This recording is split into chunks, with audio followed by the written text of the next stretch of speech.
लोकतन्त्रको रक्षा, विकास र सुदृढीकरणमा यी फैसलाहरू सहयोगी रहे कि असहयोगी? यिनले राजनीतिक स्थायित्वलाई बल पुर्याए कि क्षति? यसबाट दलीय व्यवस्था बलियो भयो कि कमजोर? समग्रमा राजनीतिलाई फैसलाले अग्रगामी दिशा दिए कि पछाडि फर्काए? यसको समीक्षा भविष्यले गर्ने नै छ। समयले आफ्नो कसीमा घोटेर यिनको औचित्यबारे अग्नि परीक्षा लिँदै जानेछ। तर संविधानको सर्वोच्चता र विधिको शासनमा विश्वास गर्ने पार्टीका हैसियतले फैसलाको पालना गर्ने विषयमा पार्टी स्पष्ट रहेको कुरा म जानकारी गराउन चाहन्छु।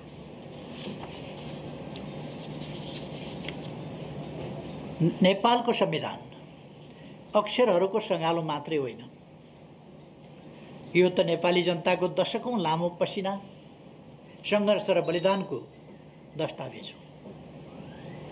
नेपाली जनताको विश्वास, भविष्य र सपना समेटिएको दस्तावेज हो। संविधानको निर्माण एवं रक्षामा निर्णायक तथा नेतृत्वदायी भूमिका खेलेको पार्टीका हैसियतले हाम्रो चासो र चिन्ता संविधानको रक्षामा हो। नेपाली जनताको बलिदानी सङ्घर्षबाट प्राप्त लोकतन्त्रको सुदृढीकरणमा हो। हामीले अवलम्बन गरेको बहुलवादमा आधारित बहुदलीय प्रतिस्पर्धात्मक सङ्घीय लोकतान्त्रिक गणतन्त्रात्मक संसदीय शासन प्रणालीको भविष्यप्रति हो। फैसलाका कतिपय प्रावधान र यसमा प्रयुक्त भाषा शैलीले लोकतन्त्रप्रति विश्वास राख्ने सबैलाई अत्यन्तै चिन्तित तुल्याएको छ। मुलुकको सार्वभौम सत्ता र राजकीय सत्ता जनतामा निहित रहनु लोकतन्त्रको सबैभन्दा महत्त्वपूर्ण पक्ष हो। आवधिक निर्वाचन मार्फत जनताका प्रतिनिधिहरू चयन हुनु र जनप्रतिनिधिहरू मार्फत मुलुकको शासन व्यवस्था सञ्चालित हुनु जनतामा निहित सार्वभौम सत्ता र राजकीय सत्ता प्रकट हुने सबैभन्दा महत्त्वपूर्ण माध्यम हो। त्यसैले निर्वाचनलाई लोकतन्त्रको प्राणवायु मानिन्छ। तर ताजा जनादेशका लागि जनतामा जाने निर्णयलाई निरङ्कुश र कानुनको अपव्याख्यामाथि आधारित भएर एवं दलीय प्रणालीको आधारभूत संरचना भत्काएर सरकार बनाउने कुरालाई लोकतान्त्रिक भनेर गरिएको गरिने परिभाषाले लोकतान्त्रिक प्रणालीलाई गलत दिशातिर धकेल्न सक्छ भन्ने कुराप्रति हामी गम्भीर र चिन्तित छौँ। नियन्त्रण र सन्तुलनको सिद्धान्त बमोजिम राज्यका सबै अङ्गबीच समन्वय हुन सकेमा मात्रै र सबै आफ्नो सीमाभित्र मर्यादित र संयमित रहन सके मात्रै लोकतान्त्रिक प्रणाली सुरक्षित र गतिशील हुन सक्छ। लोकतन्त्रका आधार स्तम्भका रूपमा रहेका राज्यका 3वटा अङ्गबीचको सन्तुलन सर्वोच्च अदालतको यस फैसलासँगै नराम्रोसँग खलबलिन पुगेको छ। क्षणिक रूपमा यसले कसैलाई हर्षित तुल्याउला, कसैभित्र विजेताको भाव पनि हुर्किएला, तर लोकतन्त्रको मूल्यमा प्राप्त विजय क्षणभङ्गुर र अर्थहीन हुन जान्छ। विगतमा पनि यस्ता विजय उन्माद हामीले देखेकै हौँ। तर कालान्तरमा ती खुसीहरू लोकतन्त्र गुम्दाको पीडामा परिणत भएको निकट अतीतको यथार्थलाई हामीले बिर्सन सकेका छैनौँ। 2052 सालमा मनमोहन अधिकारीजीले नेतृत्व गरेको सरकार जब अपदस्थ गरियो, त्यसबेला राजनीतिलाई ट्र्याकभन्दा बाहिर लगियो र यसले गम्भीर दुष्परिणाम ल्याउँछ भनेर मैले टिप्पणी गरेको थिएँ। त्यसपछिका घटनाक्रमहरू, दुष्परिणामहरू राजनीतिलाई आफ्नो कोर्समा जनप्रतिनिधि संस्था वा जनता मार्फत त्यसलाई निरूपण हुन नदिएर अन्त लगियो भने कस्तो परिणाम आउँछ भन्ने कुराको दृष्टान्त हामीले पहिले पनि देखेका छौँ, भोगेका छौँ।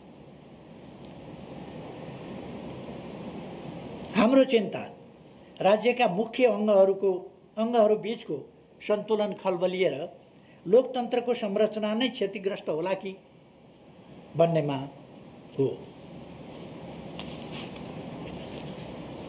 8 दशकभन्दा लामो समयदेखि सञ्चालित नेपालको लोकतान्त्रिक आन्दोलनको एउटा महत्त्वपूर्ण माग पार्टी स्वतन्त्रता र बहुदलीय पद्धतिको स्थापना थियो।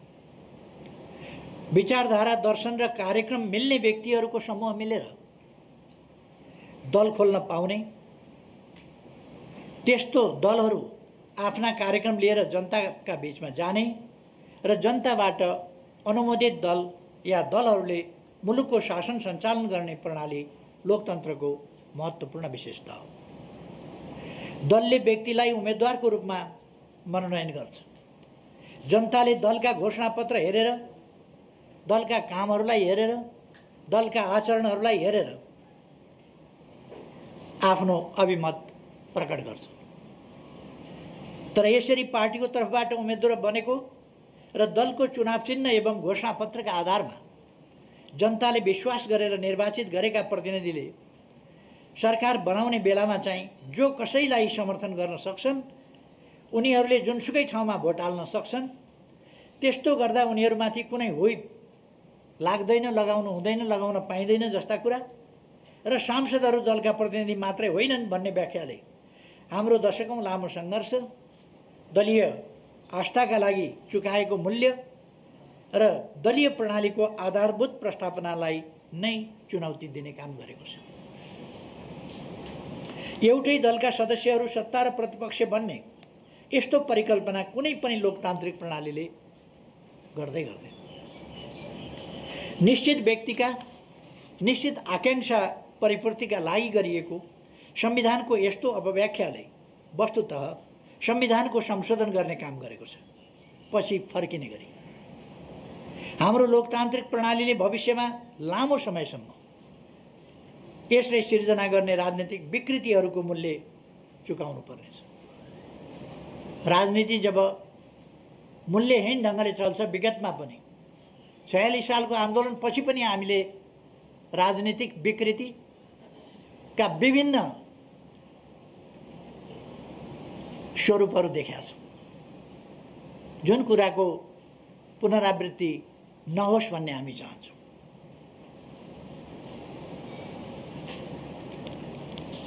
हाम्रो चिन्ता आसन्न राजनीतिक विकृति र यसले सिर्जना गर्ने जोखिमप्रति हो। राजनीतिक प्रश्नहरूको फैसला गर्ने मुख्य जिम्मेवारी दलहरूको, सार्वभौम सत्ता सम्पन्न जनताको। त्यसैले राजनीतिक प्रश्न जोडिएका मुद्दाहरूमा अदालतको अधिकतम संयमको अपेक्षा गरिन्छ। अदालतले राजनीतिक सम्बन्धमा परेका मुद्दामा प्रवेश नगर्ने भन्ने नजिर पनि बसाइसकेकै हो। पहिले अत्यधिक न्यायिक सक्रियता मार्फत प्रत्येक विषयमा हात हालेर, अझ कहिले कहिले त सन्दर्भै नभएका, मागै नगरिएका विषयहरूसम्म अगाडि बढेर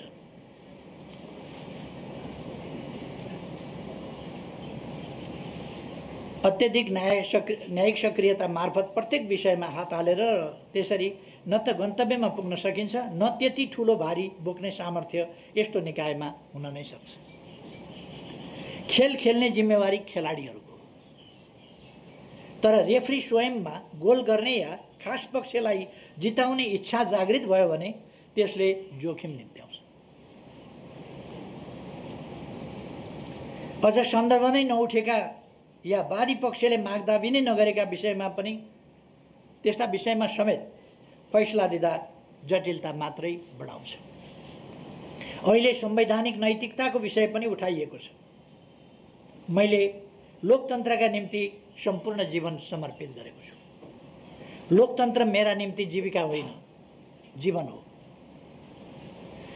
हाम्रो चिन्ता राज्यका अङ्गहरूको निष्पक्षता, पवित्रता र स्वच्छतामाथि हो। खास प्रश्नमा दोहोरो मापदण्ड अपनाउन पुग्यो। खास फैसलाका बारेमा खास पक्षले हप्तौँ अगाडि जानकारी पाउने अवस्था सिर्जना भयो र गरिएका निर्णयहरूको निष्पक्षतामाथि प्रश्न उठ्ने स्थिति बन्यो भने यस्ता संस्थाहरूप्रति जनताको विश्वास ह्रास हुने वा गुम्ने परिस्थिति सिर्जना हुन सक्छ, जुन बहुतै चिन्ताको विषय हो। र हामीले गरिरहेको चिन्ता पनि यही संस्थाहरूको विश्वसनीयतामाथि हो। राज्यका विभिन्न अङ्गहरू, निकायहरू, संस्थाहरूमाथि जनताको विश्वास उठ्यो भने त्यसले जनतामा नैराश्यता पैदा गर्दछ र त्यसका दुष्परिणामहरू भयावह हुन सक्दछ। अदालतको फैसलाका कारण म सरकारबाट बाहिरिनु पर्यो भनेर मैले यी प्रश्नहरू उठाएको होइन। सरकारबाट त म आजभन्दा 5 वर्ष अगाडि पनि यस्तै मध्यवर्खामा बाहिरिएको हो। त्यति बेला परिवेश भिन्न थियो। मैले त्यति बेला पनि भनेको थिएँ, कहिलेकाहीँ जनताको अपेक्षा र संसदीय अङ्कगणितका बीचमा विरोधाभास उत्पन्न हुन्छ। विरोधाभास त्यहाँ मात्रै उत्पन्न हुने रहन्छ। जनताको आकाङ्क्षा र अरू विभिन्न प्रकारका आकाङ्क्षाहरूका बीचमा पनि विरोधाभास पैदा हुने रहेछ।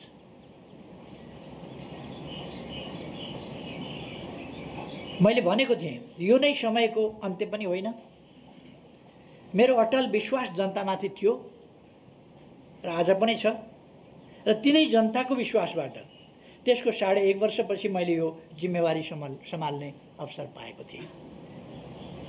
आज फेरि जनताको जनादेशले होइन, सर्वोच्चको परमादेशले। जनताको जनादेश त मेरो पक्षमा थियो, परमादेश शेरबहादुरजीको पक्षमा भयो। त्यसकारण सर्वोच्चको परमादेशका कारण मैले सरकारको जिम्मेवारीबाट बिदा लिँदैछु। सरकारबाट बाहिरिनु परेको विषयमा मलाई रत्तिभर चिन्ता छैन।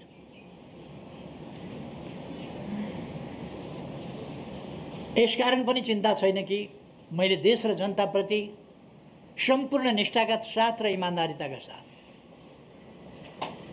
देशको समृद्धि, सुशासन, विकास यी कुराहरूलाई ध्यानमा राखेर, जनतालाई सेवा सुविधा पुर्याउने उद्देश्यलाई ध्यानमा राखेर सम्पूर्ण इमान्दारिताका साथ काम गरेको छु र विकासका निम्ति नयाँ नयाँ भिजनहरू दिएर विकासको गतिलाई असाधारण ढङ्गले र अभूतपूर्व ढङ्गले अगाडि बढाएको छु। मेरो नेतृत्वमा देशले चौतर्फी ढङ्गले एउटा विकास, परिवर्तन र रूपान्तरण अनुभूत गरेको छ। जनताले राहत महसुस गरेका छन्। त्यसकारण मलाई आफ्नो कामप्रति खुसी छ, म ढुक्क छु र मलाई यसमा चिन्ता गर्नुपर्ने कुनै कारण छैन। चिन्ता त कुनै व्यक्तिसँग प्रतिशोध साध्न वा कुनै व्यक्तिका आकाङ्क्षा परिपूर्ति गर्न मुलुकको लोकतान्त्रिक प्रणाली, संवैधानिक व्यवस्था र दलीय प्रणालीमाथि जस्तो खेलाची हुँदैछ त्यसप्रति हो।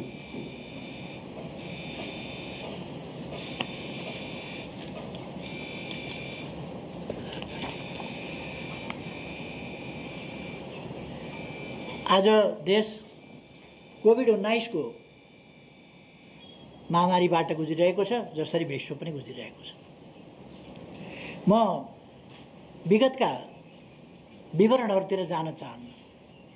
कस्ता समस्याहरूको, कस्तो कठिन परिस्थितिको, कस्तो अभावका बीचमा, तयारीहीन अवस्थामा कसरी हामीले सामना गर्यौं र तयारीलाई कसरी अगाडि बढायौं त्यस सम्बन्धमा सिंगै देश जानकार छ। मैले अहिले दोहोऱ्याइरहनु पर्यो जस्तो लाग्दैन। अहिलेको प्रश्न भनेको खोपको आपूर्ति हो मूल प्रश्न।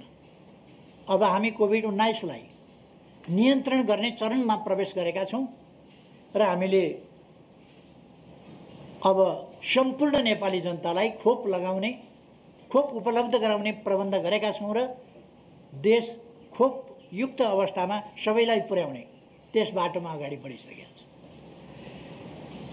खोपको माग र आपूर्ति बीचको ठुलो असन्तुलन, खोपको असमान वितरण र खोप राष्ट्रवाद जस्ता असहजताका बीचमा पनि नेपालले कोभिड विरुद्धको खोपलाई तीव्रता दिएको छ। हामी खोपका उत्पादक होइनौँ, तर हामीले छोटो समयमा नै आफ्ना नागरिकलाई खोपको व्यवस्था गरेका छौँ र मोटामोटी रूपमा या ठुलो मात्रामा मूलतः यस सन् 2021 भित्र हामीले मूलतः ठुलो जनसङ्ख्यालाई खोप लगाइसक्नेछौँ। केही बाँकी रहला, त्यसलाई पनि लगाउँदै जानेछौँ र अब लगातार खोप लगाएर सम्पूर्ण जनतालाई खोप सुविधा उपलब्ध गराउनेछौँ। हालसम्म पहिलो डोज खोप प्राप्त गर्नेको सङ्ख्या 26,11,807 पुगेको छ। दोस्रो डोज प्राप्त गर्ने 9,32,868 पुगेको छ। खरिद गरिएको 50 लाख मात्रा र अनुदानमा 21 लाख मात्रा गरेर 1,31,00,000 मात्रा सुनिश्चित भइसकेको छ। 2 करोड भन्दा बढी मात्रा खोप खरिदको प्रक्रिया टुङ्गो लागेको छ। आगामी केही महिनाभित्रै सबै नेपालीहरूले खोप पाउने सुनिश्चित आधार तयार भएको छ। प्रतिकूल अवस्थामा पनि कोभिड महामारीका विरुद्ध प्रभावकारी लडाईँ सञ्चालन गरिएको छ। मैले धेरै भनिरहनु पर्ला जस्तो लाग्दैन।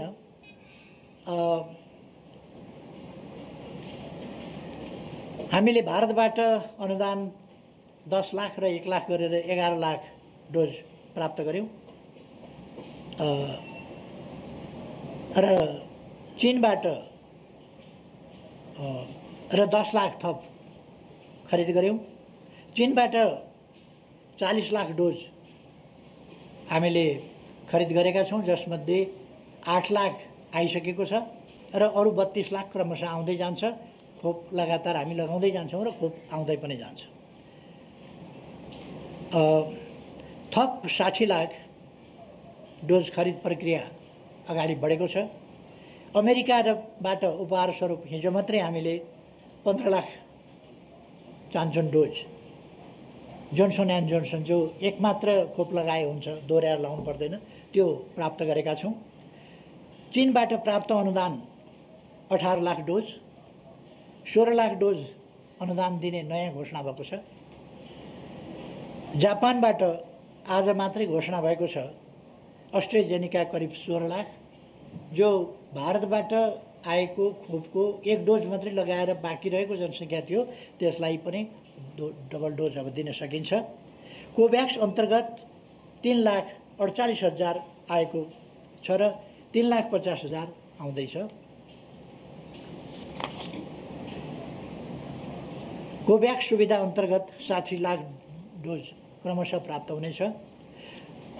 जोन्सनको 50 लाख, मोडर्नाको 40 लाख, फाइजरको 40 लाख र कोभिसिल्ड एक्स्ट्राजेनेकाको 20 लाख गरी 1,50,00,000 डोज सुविधा मूल्यमा प्राप्त भएको छ, हुँदैछ। बालबालिकालाई दिन मिल्ने फाइजरको 60 लाख डोज खरिद प्रक्रिया अगाडि बढेको छ। अर्थात् अब हामीलाई खोपको अभाव छैन। हुन त मलाई थाहा छ भरे बेलुका या भोलि बिहानबाट सुरु हुनेछ। ल्याइदिएको खोप, लगाइरहेको खोप, लगाएका फोटो खिचेर अघिल्लो सरकार गयो, हामीले खोप दिन थाल्यौँ भनेर तमासा सुरु हुनेछ। मानिलिउँ टट गरेर जादु गरेर चाहिँ उनीहरूले आजै ल्याएका हुन् कि खोप जस्तो एउटा प्रचार गर्नेछ। मलाई प्रचारको कम्पिटिसन गर्नु छैन। मैले देश र जनताका निम्ति काम गर्ने हो र देश र जनताका निम्ति अत्यन्तै गम्भीरताका साथ काम गरेको छु।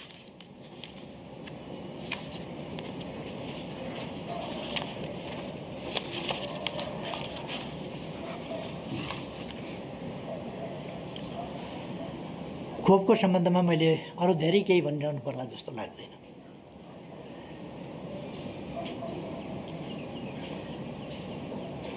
आदरणीय दिदीबहिनी दाजुभाइहरू, तपाईँहरूको विश्वास प्राप्त गरेर सरकारको नेतृत्व गरेको झन्डै 3.5 वर्षको अवधि, अर्थात् 3 वर्ष 5 महिना लगभग पुरा भएको छ। यस अवधिमा संविधानको कार्यान्वयन, सङ्घीय प्रणालीको संस्थागत विकास, मुलुकको सामाजिक आर्थिक रूपान्तरण तथा विकास, सामाजिक न्याय र सुरक्षा, राष्ट्रियताको रक्षा र सुशासनका क्षेत्रमा दूरगामी महत्त्वका कामहरू सम्पन्न गरिएका छन्। कतिपय महत्त्वपूर्ण कामहरू आरम्भ गरिएका छन्। राजनीतिलाई केवल सुविधाको, भागभण्डाको, सुविधा र सत्तारोहणको विषयका रूपमा बुझाउने गरिएको हाम्रो जस्तो परिवेशमा मलाई मुलुकको विकास, समृद्धि, जनताको हित र राष्ट्रियताको सुदृढीकरण एवं सुशासनमा केन्द्रित गर्ने गरी नयाँ दिशा दिनु सहज थिएन। यसो गर्न खोज्दा मैले पटक पटक आफ्नै भित्र र बाहिरबाट सिर्जित अवरोध, घेराबन्दी र षड्यन्त्रको सामना गर्नु पर्यो। सरकारलाई काम गर्न नदिने, सरकारलाई असफल बनाउने, सरकारले गरेका कामहरू ओझेलमा पार्ने, उपलब्धिहरू ओझेलमा पार्ने, नकारात्मक ढङ्गले जुनसुकै कुरा पनि चित्रण गर्ने प्रवृत्तिहरूको शिकार हुनु पर्यो। त्यो बाहिरबाट मात्रै होइन, आफ्नै भित्रबाट समेत शिकार हुनु पर्यो। ती सबको सामना गर्दै हामीले गरेका कामहरूले मुलुकमा समृद्धिको बलियो आधारशिला भने खडा गरेका छन्। यस अवधिमा नेपालको संविधान पूर्ण कार्यान्वयनमा आएको छ। यसका लागि 50औं कानुनहरूको निर्माण र 100औं कानुनहरूको परिमार्जन गरिएको छ। झन्नै शून्यबाट सुरु गरेर सङ्घीयतालाई संस्थागत र सुदृढीकरण गरिएको छ। आवश्यक कानुनहरूको निर्माण, कर्मचारीहरूको विन्यास, वित्तीय हस्तान्तरण, भौतिक पूर्वाधारहरूको निर्माण र अन्य आधारहरू तयार गरेर तीनै तहका 761वटै सरकारहरूलाई पूर्ण रूपमा सक्रिय र कामकाजी बनाइएको छ। संविधान जारी भएको छोटो अवधिमै सङ्घीयताको सफल कार्यान्वयनमा नेपाल अग्रस्थानमा स्थापित भएको छ। पृथकतावादी अभियान चलाइरहेको समूह उक्त बाटो छोडेर राष्ट्रिय अखण्डताको पक्षमा उभिन आइपुगेको छ।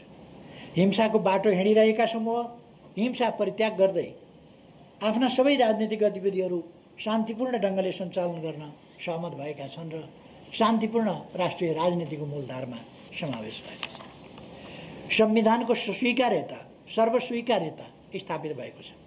मुलुकलाई हिंसात्मक द्वन्द्वबाट मुक्त गरिएको छ र पृथकतावादलाई अन्त्य गर्दै राष्ट्रिय अखण्डतालाई सुदृढ गरिएको छ। संविधानसँग असहमत सबै समूह संविधानको पक्षमा उभिन आइपुगेका छन्। अर्थात् यसबीचमा राष्ट्रका प्रमुख राजनैतिक समस्याहरू, वास्तविक समस्याहरू समाधान गरिएको छ। मैले माथि नै भने पृथकतावाद सम्बन्धी, हिंसा सम्बन्धी, संविधानको सर्वस्वीकार्यता सम्बन्धी जुन राजनीतिक समस्याहरू थिए ती समस्याहरू समाधान गरिएको छ। नेपाल अल्पविकसितबाट विकासशील देशमा स्तरोन्नतिका लागि सिफारिस भएको छ। विकास निर्माण सम्बन्धी विषयमा मैले पटक पटकको सम्बोधन मार्फत स्पष्ट पारिसकेको छु। फेरि मैले धेरै दोहोऱ्याउनु परेन। अघिल्ला सम्बोधनभन्दा यता थुप्रै कामहरू भएका छन्। मैले भनिरहनु नपर्ला, ती सम्बोधनभन्दा यता नै थुप्रै कामहरू, नयाँ कामहरू भएका छन्, जसमध्ये हामीले थुप्रै कामहरू पुरा गरेर उद्घाटन नै गरेका छौँ। त्यसमा सबभन्दा महत्त्वपूर्ण कुरा अप्पर तामाङको शिलाई लिन सकिन्छ। 450 मेगावाट जलविद्युत आयोजना शुभारम्भ भएको छ र त्यसै गरेर तत्सम्बन्धमा खिम्ती को सब स्टेसन जो ढल्केभरभन्दा अर्को दोस्रो सब स्टेसन हो, त्यो तयार भएको छ। र अर्को महत्त्वपूर्ण कुरा, कर्णालीका 5वटा जिल्लामा ग्रिडबाट विद्युत पुगेको थिएन। अहिले हामीले कर्णालीमा विद्युत पुर्याएका छौँ। अब कालीकोटमा विद्युत पुगेको छ र त्यसै गरेर जुम्लामा पनि विद्युत पुगेको छ। अब 3टामा ग्रिडबाट विद्युत पुर्याउने यो 3 वर्ष त्यो बाँकी छ। अब यो 3 वर्षमा हामीले ट्रान्समिसन लाइन पुर्याउन सक्यौँ कर्णालीमा र अब केही समयभित्र हुम्लाको सदरमुकाम सिमीकोट सडक सञ्जालबाट जोडिँदैछ। यसरी हामीले असाधारण सफलता प्राप्त गरेका छौँ।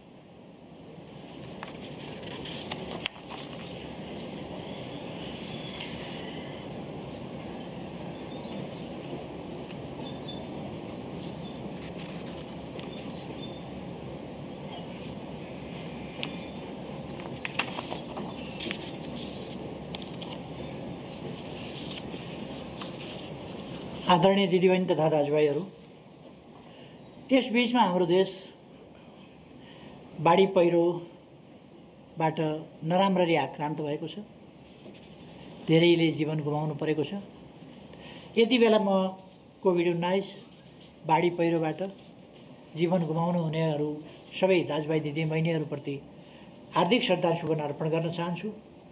घाइते हुनुहुन्छ जो उहाँहरूको शीघ्र स्वास्थ्य लाभको कामना गर्न चाहन्छु र सम्पूर्ण उपचारको व्यवस्था सरकारले गरिआएको छ। परीक्षण, उपचार सबै व्यवस्था सरकारले गरिआएको छ। अब पनि त्यो कुरालाई जारी राख्नेछ। बाढी पहिरोको सम्बन्धमा हामीले तत्काल उद्धारका कामहरू हेलिकप्टर, सेना, प्रहरी, सशस्त्र प्रहरी, राष्ट्रसेवक कर्मचारीहरू, जनप्रतिनिधिहरू, पार्टीका राजनीतिक दलका कार्यकर्ताहरू, सांसदहरू लगायतका सबै जनप्रतिनिधिहरू र विभिन्न समाजसेवी परोपकारी सङ्घ संस्थाहरू समेतको अत्यन्त उत्साहजनक सहभागितामा हामीले बाढी पहिरो जस्ता कुराहरूको अभर परेका ठाउँहरूमा उद्धार कार्य पुर्याएका छौँ र राहत वितरणका कामहरू पनि भएका छन्। पछिल्लो समयमा अस्ति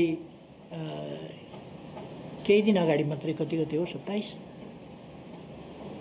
26 या 27 गते कति गते म मेलम्ची 27 गते 27 गते 26 गते परेको 26 गते म मेलम्ची आफै हेर्न गएको थिएँ र मैले त्यहाँ हालका लागि उहाँहरूले 1000 बन्डल जस्ता पाताको माग गर्नुभएको थियो अस्थायी प्रबन्धका लागि। मैले पुग्दो गरी तपाईँहरू प्रयोग गर्नुहोस् जस्ता पाताहरू भनेर 1500 बन्डल जस्ता पाताहरू उहाँहरूलाई उपलब्ध गराउने घोषणा गरेको छु र अस्थायी प्रबन्धका लागि 50,000 रुपैयाँ हरेक परिवारलाई अस्थायी प्रबन्धका लागि उपलब्ध गराउने र यसपछि हिमाली भेगमा 5 लाख, पहाडी क्षेत्रमा 4 लाख र तराईमा 3 लाखका दरले यस्ता प्राकृतिक विपत्तिहरूमा परेका जनतालाई सहयोग उपलब्ध गराउने पनि सरकारको घोषित नीति नै रहेको कुरा पनि म जानकारी गराउन चाहन्छु। हामी पुनर्निर्माणका काममा लागेका छौँ। मेलम्चीको मुहानमा समस्या परेको छ र त्यो समस्या हामी छिटै अन्त्य गर्ने र यसै वर्षभित्र भनेको सन् 2021 भित्रै मेलम्चीको पानी पुनः काठमाडौँ ल्याउने हामीले प्रबन्ध गरेका छौँ र पुनर्निर्माणको कामलाई सुरक्षित पुनर्निर्माण त्यसमा हामी ध्यान दिनेछौँ भन्ने कुरा म जानकारी गराउन चाहन्छु। आदरणीय दाजुभाइ दिदीबहिनीहरू, आजको अवस्था भनेको देश कोभिड-19बाट त्यसको महामारीको मारबाट आक्रान्त भइरहेको यो अवस्था, प्राकृतिक विपत्ति त्यस्तै गरेर बाढी पहिरो जस्ता कुराहरूबाट आक्रान्त भइरहेको अवस्था, हामीले देशलाई समय खर्च नगरिकन संवैधानिक कानुनी हिसाबले एकताबद्ध भएर एकताका साथ राष्ट्र निर्माणको काममा अगाडि बढ्नुपर्ने, विकासको काममा अगाडि बढ्नुपर्ने आजको आवश्यकता। तर मलाई दुःख लाग्छ यस्तो अवस्थामा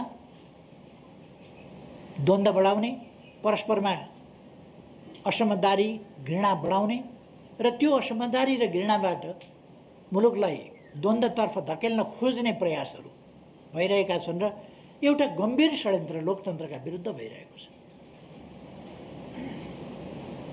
म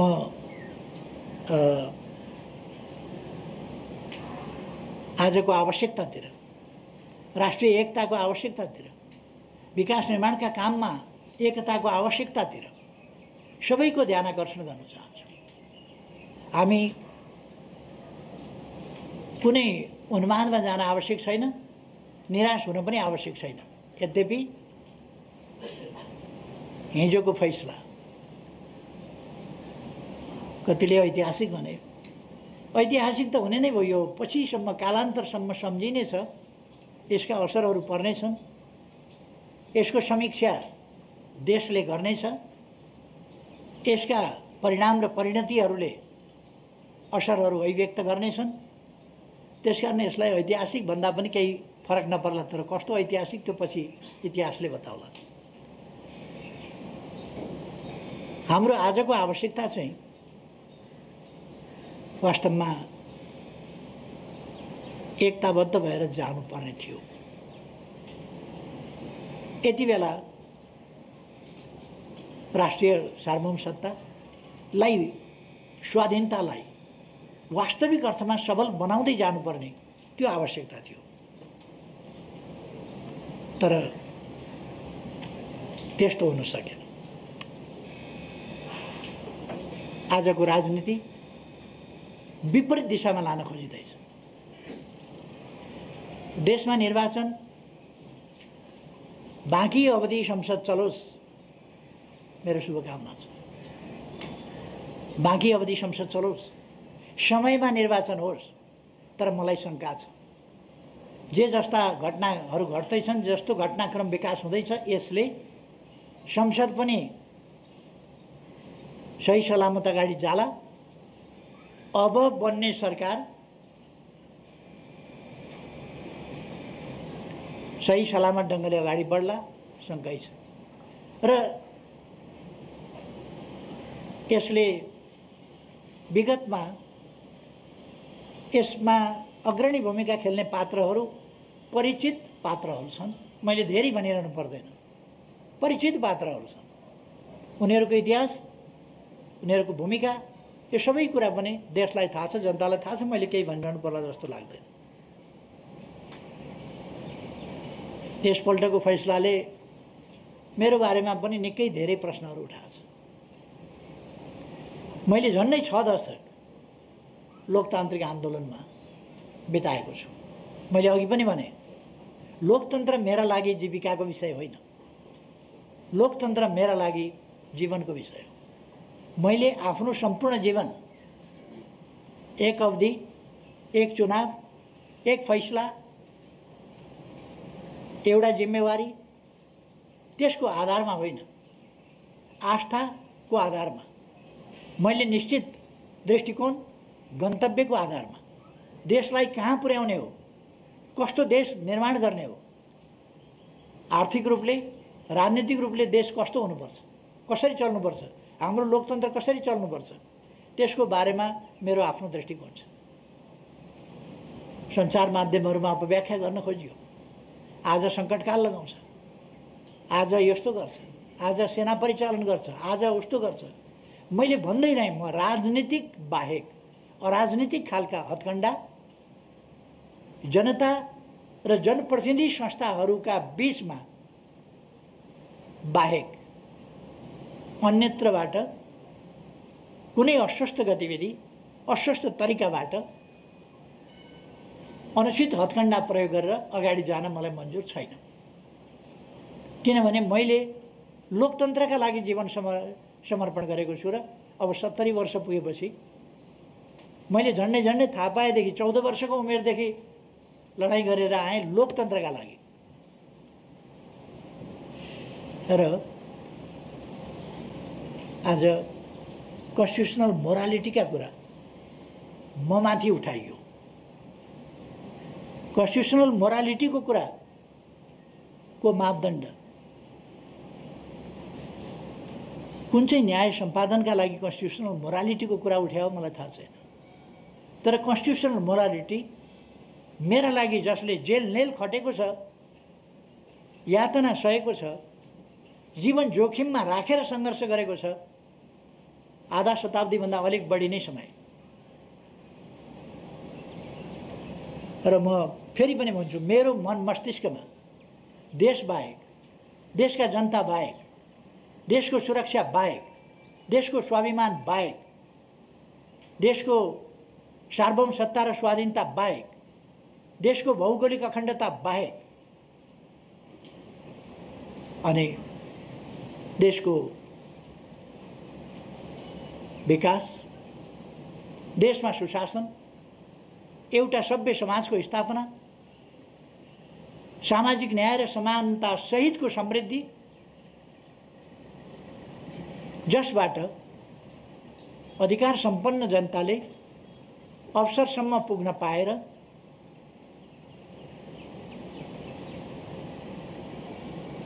निर्भय जीवन बाँच्न पाउने, निर्भय जीवन बाँचेर सम्मानजनक ढङ्गले समान हैसियतमा बाँच्न पाउने अधिकार राखौँ। त्यो स्थिति निर्माण गर्न सकियोस् र नेपाललाई सुखी नेपालीको देश बनाउन सकियोस्। सुन्दर, समृद्ध, सुशासनयुक्त, सुसभ्य देश होस् र सुखी नेपाली जनता हौँ। यसका निम्ति लोकतान्त्रिक प्रणाली चाहिन्छ। त्यस्तो प्रणाली चलाउन लोकतान्त्रिक संविधान र कानुन चाहिन्छ। त्यसलाई सञ्चालन गर्न त्यो संविधान बमोजिम अगाडि बढ्ने इमानदार अठोट चाहिन्छ। त्यो बाहेक मेरो मन मस्तिष्कमा केही पनि रहेन। मैले आफ्नो स्वार्थलाई महत्त्व दिनुपर्ने कहिल्यै परिस्थिति पनि बनेन र म दिँदा पनि दिन्न। म देशवासी सम्पूर्ण दिदीबहिनी दाजुभाइहरूमा भन्न चाहन्छु,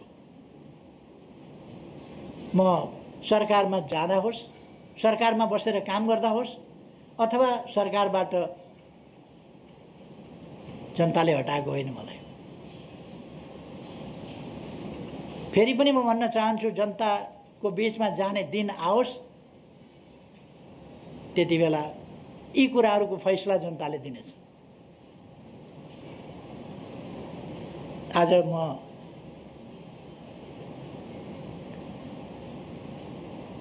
आदेश परमादेशबाट सरकारबाट हटेको छु, तर मेरो प्रतिबद्धता, मेरो देश र जनताप्रतिको प्रतिबद्धता सरकारमा हुँदा वा नहुँदा, जेलमा बस्दा पनि म यत्तिकै निष्ठाका साथ बसेको थिएँ, यत्तिकै आशावादिताका साथ बसेको थिएँ। जति बेला निरङ्कुश राजतन्त्र थियो, जति बेला तानाशाही व्यवस्था थियो, पञ्चायती तानाशाही, निर्दलीय निरङ्कुश व्यवस्था, त्यति बेला नेल हतकडी लगाएर चिसो छिणीमा राखिँदा पनि मेरो विश्वास, लोकतन्त्रप्रतिको विश्वास, देश र जनताप्रतिको माया किञ्चित कम भएको थिएन। आज पनि हुँदैन। म फेरि आफ्नो कर्तव्य पालनामा, देश र जनतालाई शिरमा राखेर कर्तव्य पालनाको आफ्नो यात्रामा निरन्तर अगाडि बढिरहनेछु। यो कुरा म सबै दाजुभाइ दिदीबहिनीहरूलाई आग्रह गर्न चाहन्छु, निवेदन गर्न चाहन्छु। नेकपा एमालेको सरकार ढलाइयो। यो सरकार किन ढलाइयो भने यस सरकारले देशको सार्वभौमसत्ताको पक्षमा दृढताका साथ काम गर्यो, विकासका कामलाई तीव्रताका साथ अगाडि बढायो, सुशासनका निम्ति अथक प्रयास गर्यो, जनतालाई राहत सुविधा पुर्याउने कुरामा, जनतालाई अधिकार सम्पन्न बनाउने कुरामा, ज्येष्ठ नागरिकदेखि बालबालिका, अपाङ्गता भएका व्यक्तिहरू, पछाडि परेको समुदाय, उनको बारेमा चिन्ता गर्यो। उनीहरूलाई कसरी माथि उठाउन सकिन्छ र अगाडि बढाउन सकिन्छ, त्यसमा चिन्ता गर्यो यो सरकारले र यी दिशाहरूमा थुप्रै कामहरू गर्यो। अरू त कुनै कारण छैन यो सरकार हटाउनु पर्ने, कुनै कारण छैन। कुनै राजनीतिक दल छटपटाउनु पर्ने त कुनै कारण छैन। जनताका बीचमा जाउँ भन्दा नजाने, जान आँट नगर्ने, जनता भनेको सुन्ने बित्तिकै, निर्वाचन भनेको सुन्ने बित्तिकै थर्रा हुने अनि अदालत गएर मुद्दा लडेर करेसाबारीको झगडा हो यो। गजबसँग प्रधानमन्त्री विश्वको इतिहासमा पहिलोपल्ट सम्मानित अदालतबाट प्रधानमन्त्री तोकियो। प्रधानमन्त्री हटाइयो, प्रधानमन्त्री तोकियो। यही विश्व न्याय प्रणालीको रूपमा अनुकरणीय भएछ, अनुसरणीय भएछ भने विडम्बना भन्नु पर्ला। तर यो मैले अघि नै भने, यो इतिहासको कडीमा फेरि परीक्षित हुन त बाँकी नै हुन्छ। हामी सबै परीक्षित हुन बाँकी हुन्छ। सरकार ढाल्न बाहिरबाट त कोसिस भयो। षड्यन्त्र कहाँबाट भयो म त्यता जान चाहन्न। षड्यन्त्र भयो। षड्यन्त्रले विभिन्न अपवित्र गठबन्धनहरू जन्मायो। नेकपा एमाले पार्टी फुटाइयो। कुनै कारण थिएन। सरकार राम्ररी काम गरिराखेको थियो, पार्टी चलिराखेको थियो। केही मान्छेहरूको महत्त्वाकांक्षा, मैले पदको अगस्त्य महत्त्वाकांक्षा भनेको थिएँ, कहिल्यै तृप्त नहुने महत्त्वाकांक्षा। त्यसले ईर्ष्या जस्ता कुराहरूले पार्टीभित्र भयङ्कर अस्वस्थता पैदा भयो। म निर्वाचित अध्यक्षलाई थाहा नदिकन पार्टीबाट हटाउनेसम्मका काम भयो, सबैलाई थाहा छ। दलको नेताबाट हटाएर, अध्यक्षबाट हटाएर मै अध्यक्ष भएँ भनेर पगडी लगाउने काम भए। म 56 वर्षदेखि यस देशका लागि लडेर आएको, कम्युनिस्ट आन्दोलनका लागि लडेर आएको र कम्युनिस्ट आन्दोलन, लोकतान्त्रिक आन्दोलन छिन्न भिन्न भएका बेला पुनर्गठन गर्नका लागि शिला सङ्गालो गर्दै त्यहाँबाट सुरु गरेको, 50 वर्षभन्दा अगाडि आन्दोलनको एकता र एकीकरण सुरु गरेको व्यक्तिलाई साधारण सदस्य पनि नरहने गरी निष्कासन गरेका समेत ती कुराहरू पनि हामीले देख्यौँ। र पार्टीभित्रैबाट अन्तिममा पनि अहिले सर्वोच्च अदालतबाट जुन फैसला भयो त्यो फैसलाका पछाडि जम्मा जम्मी नेकपा एमालेका 26 जनाले राष्ट्रपति कहाँ विद्रोही भन्दै, विद्रोही के को विद्रोही हुन्छ? विद्रोही भनेको न्यायका निम्ति लड्ने शब्द हो। विद्रोही होइन, अनुशासन होइन, अराजक ढङ्गले राष्ट्रपतिज्यू कहाँ आफ्नो पार्टीको सरकार ढाल्ने, अर्को पार्टीको सरकार बनाउने, प्रमुख प्रतिपक्षलाई प्रधानमन्त्री बनाउनु पर्छ भनेर हिँड्ने खालका अनुशासनहीनता र अराजकता प्रकट भए। सम्मानित सर्वोच्च अदालतमा हस्ताक्षर गरेर जाने खालका कामहरू भए। यस्ता विपक्षीसँग विरोधीसँग मिल्ने, भित्र अन्तर्घात गर्ने, पार्टीमा भित्रभित्रै विपक्षीसँग साँठगाँठ गर्ने, आफ्नो खुट्टामा पास दिनुपर्ने खेलाडीले विरोधीका खुट्टामा पास दिन्छ, आफू गोलरक्षक हुनुपर्ने ठाउँमा पोस्ट खाली गरिदिन्छ, पोस्टमा कोही बस्यो भने त्यसलाई लखेट्न खोज्छ। यो खालको स्थिति हामीले देख्यौँ। र यस प्रकारका अनुशासनहीन अराजक कामहरू, पार्टी विरोधी गतिविधिहरू र एक ढङ्गले भन्यो भने यो पार्टी विरोधी मात्रै भएन, यसले अन्ततोगत्वा लोकतान्त्रिक प्रणाली, यी सबै कुराका पनि यो विरुद्धमा गयो। र यस्ता अपराधिक क्रियाकलापहरू समेतबाट आज यस परिणाममा, यस अवस्थामा देश पुगेको छ।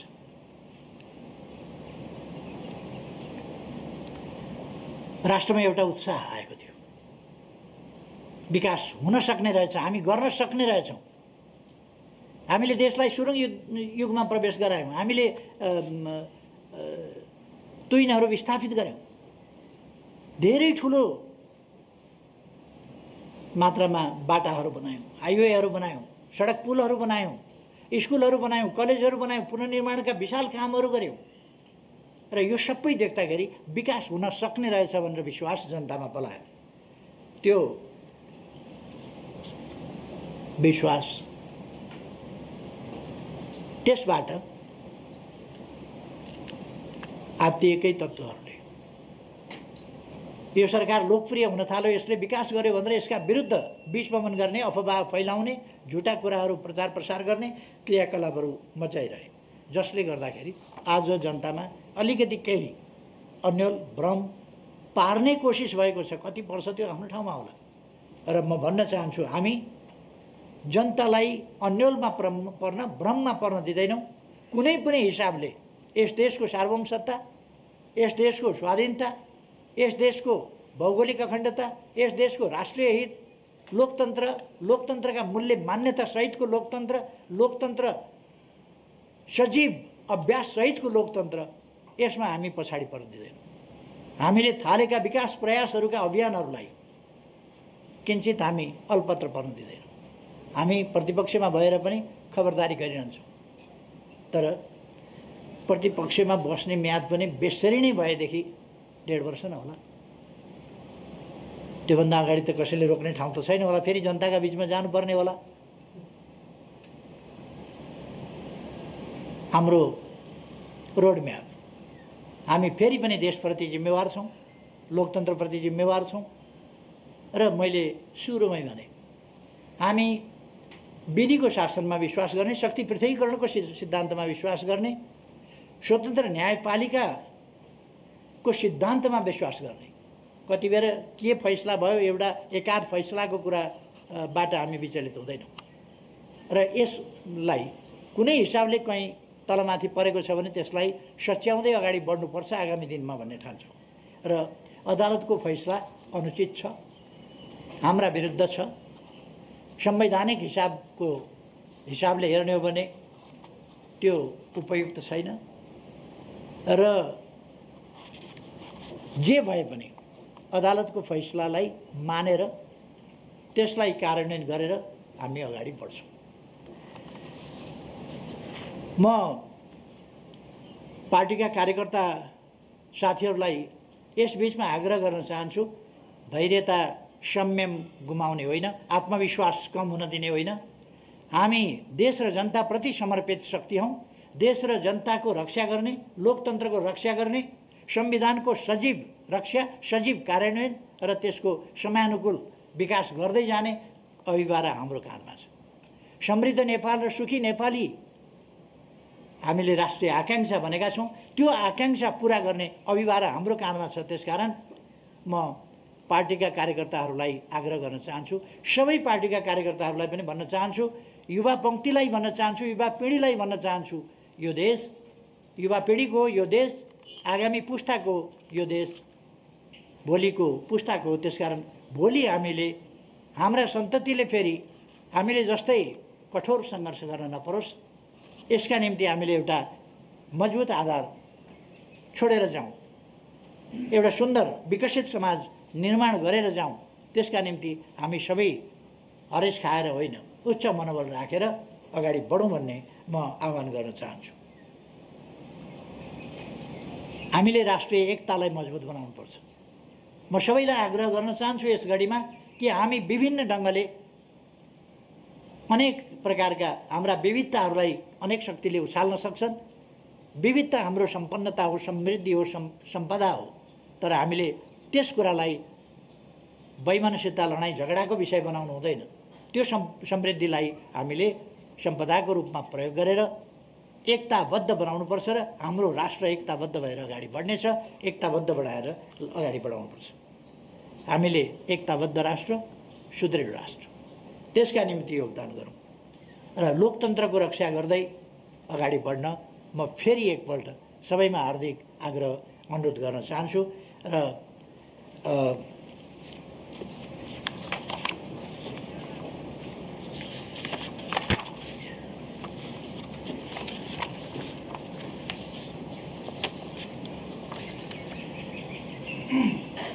अन्त्यमा यस अवधिमा हामीलाई साथ सहयोग र उत्साह प्रदान गर्ने सम्पूर्ण दाजुभाइ दिदीबहिनीहरूप्रति हार्दिक आभार व्यक्त गर्न चाहन्छु।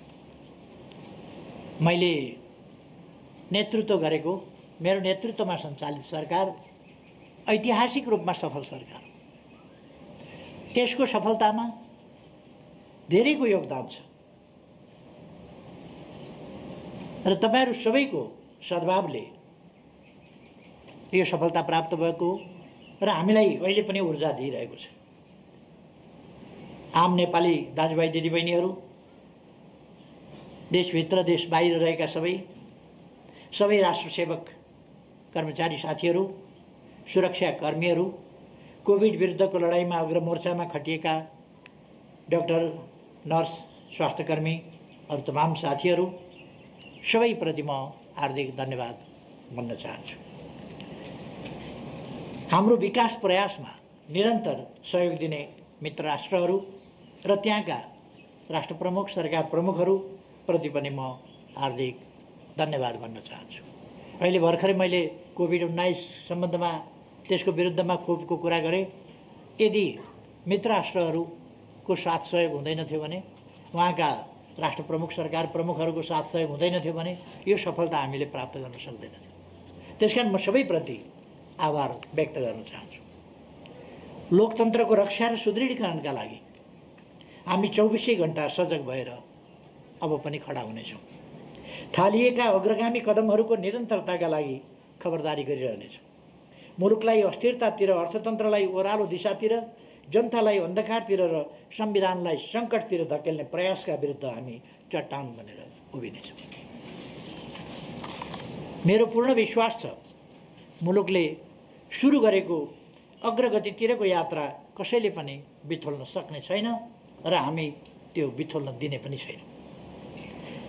बादलले एकछिन अँध्यारो पार्न सक्ला, घामलाई छेक्न सक्ला, तर सूर्यको प्रकाशलाई कसैले पनि निस्तेज पार्न सक्दैन। नेपाललाई समृद्ध र नेपाली जनतालाई सुखी बनाउने महान अभियानमा म र मेरो पार्टी सधैँभरि अग्रमोर्चामा डटिरहनेछ। एकछिन बादल लागेको छ, फेरि सूर्य बादल हटाएर उदाउनेछ। सबैमा धेरै धेरै धन्यवाद।